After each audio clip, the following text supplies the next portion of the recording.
Nation. Hey, yeah. What up, my people? Happy New Year's. It's 2024. What you gonna do this year?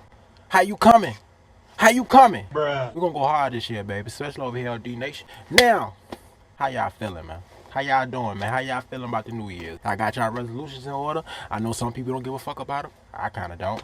But either way, I want y'all to be positive about it. And all my people out there still fighting addiction, if you are watching this video right now and you just feeling the urge, or you just trying to find something to keep your mind off it. When I was going through that transition, one of my techniques was thinking about why I wanted to do this drug, and I would think about all the negative things about it. And I would think about it until it hurt. I thought about the withdrawal. If I do this, I'm gonna have to restart all over. Feeling like all the progress I just made was a waste of time. Try that out and let me know how that worked for you. And also, if there are any members who joined my channel since my last drop, I don't know it because the studio is glitching, the YouTube studio is glitching. I can't see all the members. So if you join, I'm gonna get up with you on the next drop. And shout out Dog Boy, I think it's Dog Boy, and they sent me a cash out for $20, and I think they sent it like last Thursday, last week, and I don't know who it is. Let me know who you are in the comments so I can thank you properly. I appreciate the cash out, bro. Now, before we start, this right here is not just a story. This is going to be a series called Crime is Life. There are 6 main characters to this story that we're going to follow, and I hope y'all enjoy. We're going to get into episode 1 right now. I go by D-Jack,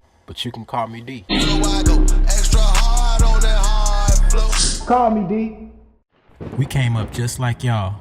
The struggle, the gutter, some of us silver spoons in suburbs. But don't get it twisted. We ain't the same. Crime is life.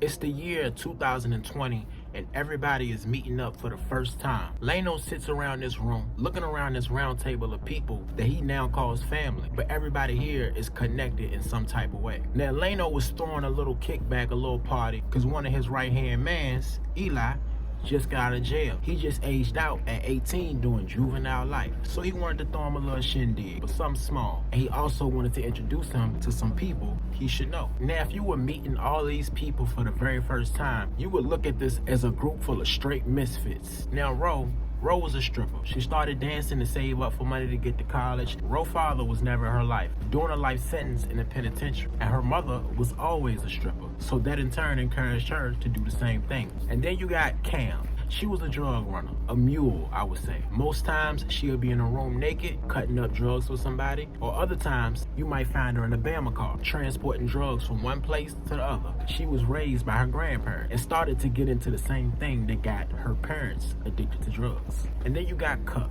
Cup was the youngest out of everybody, and Cup was a scammer, a con woman, you would say. At the time, she was literally active on 3 different identities. But the crazy part is, her parents were both well off. She didn't have to worry about money. She only did it for the thrill. And there's Tio. Tio was like a modern day pimp, but didn't really run the streets. He took house calls and ran an OnlyFans for his girls. Tio's mom was in the game too, which is how he got in the game. So he took that opportunity to protect his mom by getting in the same game she was in. And Leno himself was just a clear-cut hustler. He didn't just sell drugs, he sold everything. Anything that you might need, he can fence, he can play middleman, or he can directly do it himself. And everybody in this room plays some sort of part in helping each other in this empire that they're trying to build. But there was only one missing, Eli.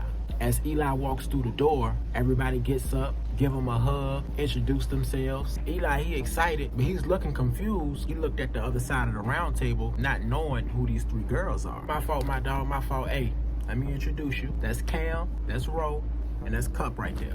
Leno, he want to get straight to business. He know he home, and we gonna celebrate later, but he want to let him know what he was talking about when he visited him back in jail a couple years back. Yeah, I remember that, bro. What you talking? All right, check me out, bro.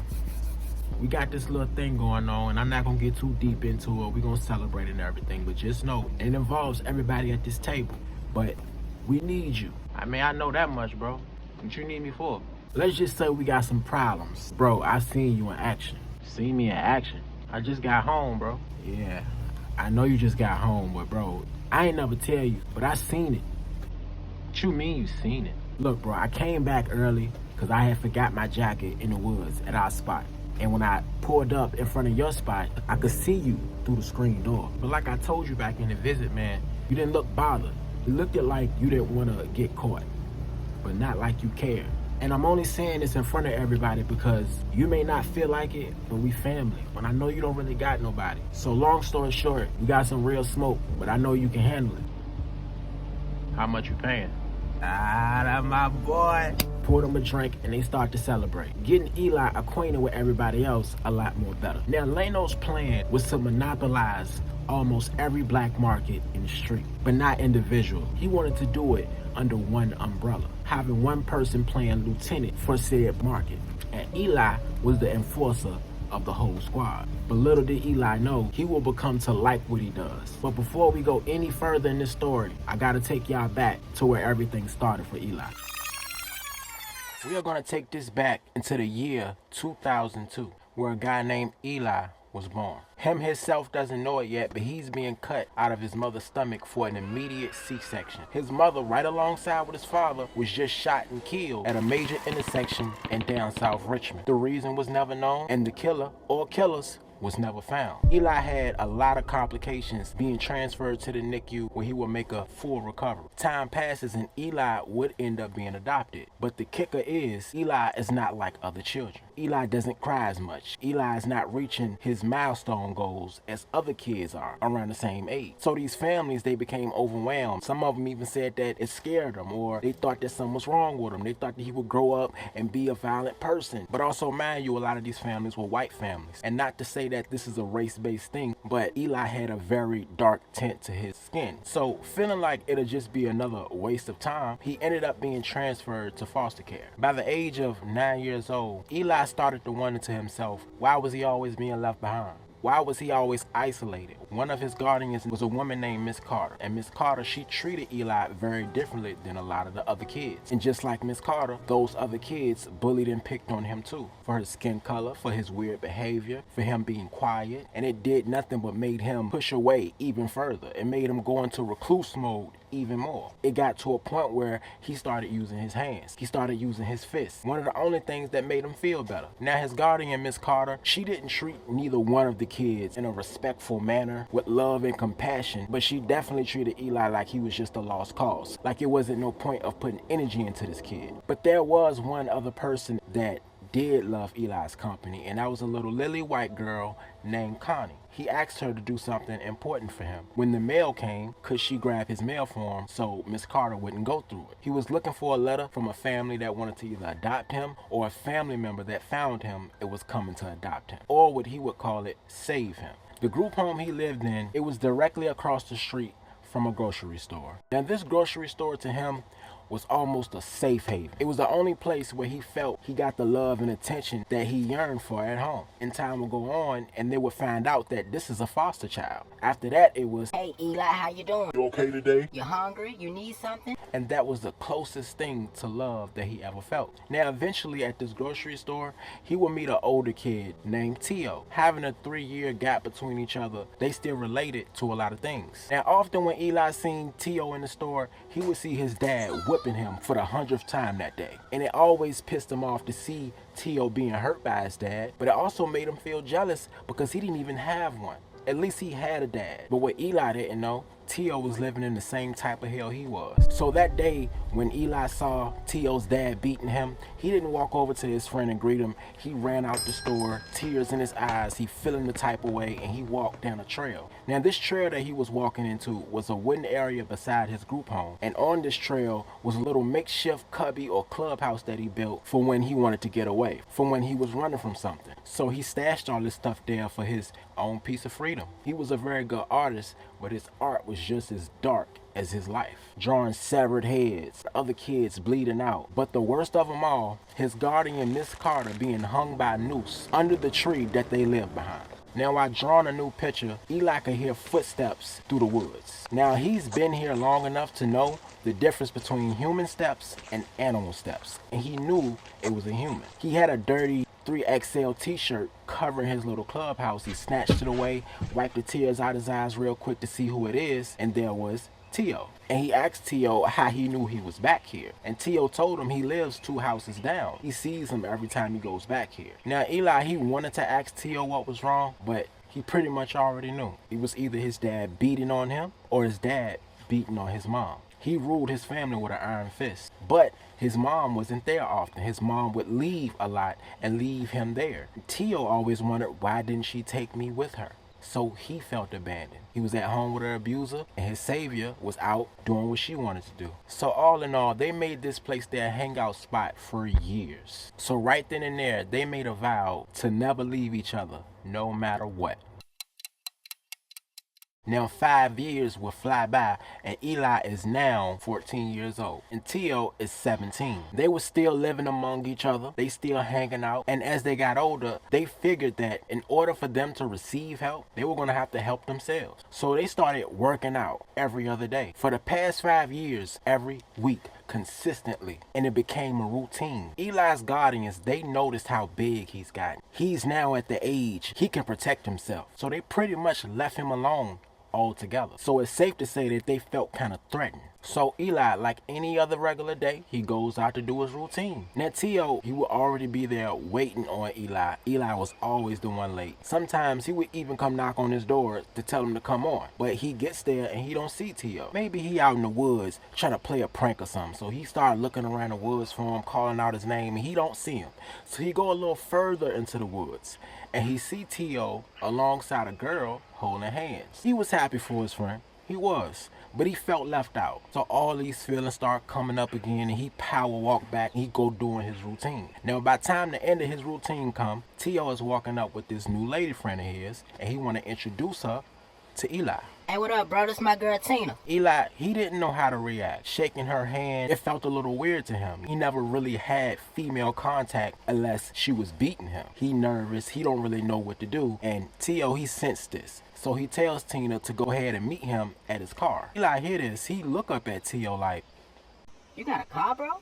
yeah, my mama got it for me yesterday, bro. And I tried to tell you. I knocked at the door. Ain't nobody answer. No matter what, right? Eli looking at Tio, nodding his head like, yeah, you're right. No matter what, you know, he tripping. He got up in his feelings. He's the only real friend he's ever had his whole life. So now he's feeling like he's about to go off and do his thing. He's older. He got a car, a new girlfriend. So now he feel like he gonna be by himself again. Matter of fact, bro, how about, hey, tomorrow, we gonna get up. Just me and you the whole day. We gonna ride around and cool out, all right? All right, that's a bet, bro. That's a bet. And Tio and Tina, they swab out. He sit there for a minute, draw a few pictures. He do a couple more workouts. And he about to take his hurt feelings in the house. Now, on his way in, he can see the mailman walking by, about to put mail in the box. Hey, Eli, what's up, man? How you doing? Eli ignored the hell out the mailman, not even thinking about the mail. That was his chance to go check and see if he had some mail, but he didn't even care. He walked in the house, plopped down on the couch, and turned on some TV, trying to drown out everything he's thinking right now. Now, about 10 minutes in, Miss Carter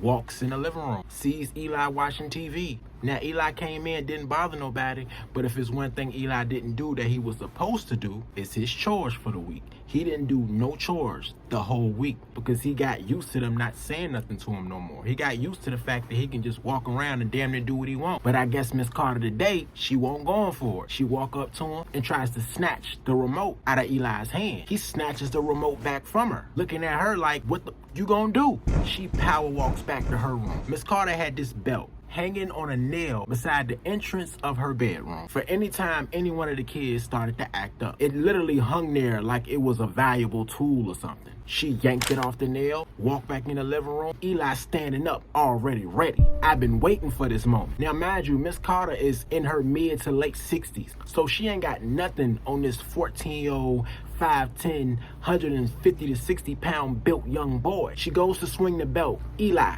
grabs her shoulders, slinging her across the living room. She falls head first into the TV, breaking it on impact. He didn't hear her scream. He didn't hear her cry, whimper, nothing. She's unresponsive. So he gets scared. He walks over and try to roll her over. She got a gash at the top of her forehead, big as day, leaking. And he's starting to panic. He starts slapping her face, trying to wake her up. She's not waking up. And before he could actually walk away, he can hear Miss Carter mumbling something under her breath, trying to talk. You stupid black fucking nigger. Fuck you, stupid nigger. Fuck you. And all he could do is think about that face. That face of Miss Carter. He's been looking at that face more than half his life, and all he wanted to do was get rid of her face. He thought Miss Carter was dead before, but she's definitely gone now. He go pack up what he can, and before he runs out the door, he looks back at the house phone. Should I leave Tio a message? But he thought that wouldn't be smart. He hits the door, runs out, not even knowing where he going. Before he can hit the corner, he can hear Connie screaming, she just found Miss Carter. He runs to the corner of the block, and just so happened a GRTC bus coming to pick up a few people standing at the bus stop. He jumps on the bus, walking down the aisle, catching his breath. He sit down and don't even know where the hell he going. Eli sits on this bus for a good hour and a half. A lot of time to think about everything that just happened. It ain't no way that they're not gonna find out it's me. He watched enough TV shows and movies to know that they're gonna find out he did this. If it ain't fingerprints, forensics, the fact that he's the only one missing is enough to say that, hey, he's our #1 suspect. This bus he was on, it wrapped around, meaning it went on the same route all day. So he was gonna go back through his block sooner or later. He said to himself when he got there, he was just gonna get off the bus and confess.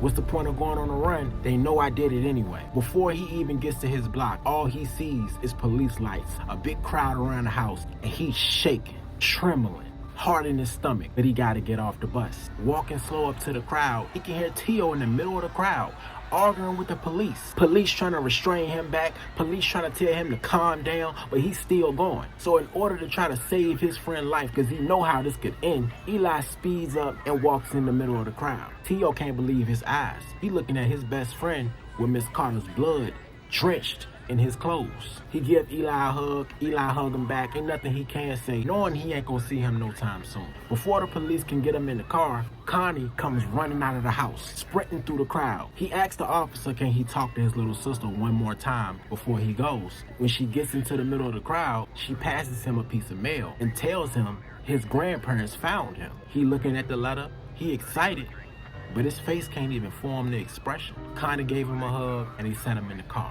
On their way, pulling off his street, he looking around the police car, thinking about where he's about to go, and he tells the officer, You know it's kind of ironic, right? Yeah, what's that, son? Yeah, we got 51 coming. We got 51. I'm actually going to a real jail, but I felt like I've been incarcerated my whole life. After that statement, the officers couldn't do nothing but be stumped with their words. So during all the court proceedings, all the court dates back and forth to court, Tio and his mother shows up to every single one. Eli is in the court and he's looking back at Tio, seeing his mother for the very first time. He noticed that she was dressed super provocative. Skin tight leggings, mini skirt, halter top, her titties damn near falling out, bright red lipstick, long blonde weave, and all he can think is, I know what she do now. And him thinking that, Tio gotta know what she do now. And Eli was right. He didn't have the facts. It wasn't confirmed Tio's mother was a prostitute. And every day that his mom would leave him there and be gone for days on end, she was out selling her body for money. But we're gonna get into that story a little later. The judge takes pity on Eli. Instead of charging this 14-year-old boy as an adult, knowing his past, knowing what happened to his parents, he gives him juvenile life. So after he get his sentence, none of the kids from the group home was there. The other guardians didn't come by. It was just Tio and his mom. And he remembered that. Finally being transferred to the place that he's gonna have to call home for the next 3.5 years. Other than having to sleep on a cot, it really felt no different than his group home. It's a bunch of other boys, 3-4 people to a room, bunk beds. This is damn near his environment. He's one of the biggest guys in the pod, and not just by height. Not even knowing that all of those workout sessions for the last 5 years will actually do him some good. Starting off during his time, not a lot of people had smoke for Eli. Not a lot of people wanted to mess with Eli. Eli kept to himself. He was quiet. He was reclusive, just like he was at home.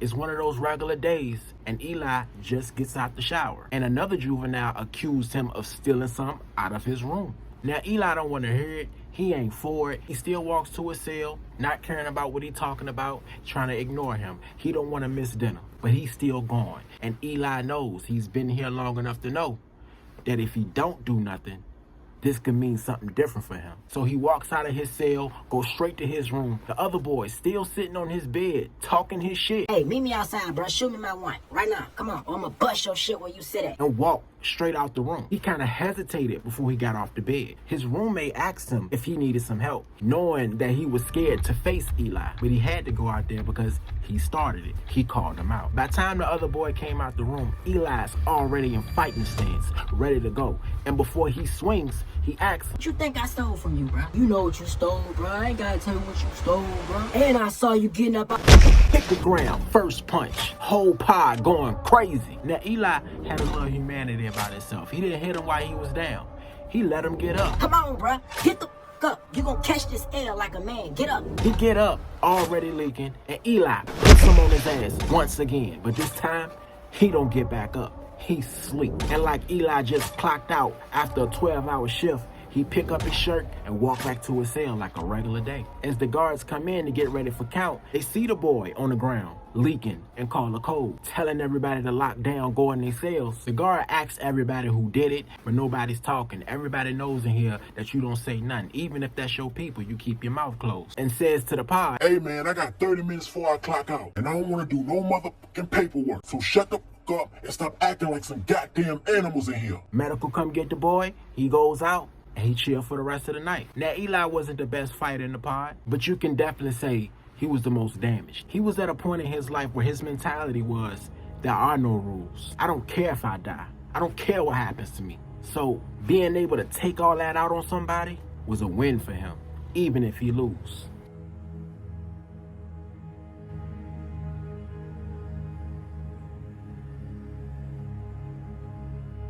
Talk, no comment though, just paper chase. Chasing my dreams, my nightmares ain't got no money, just a call.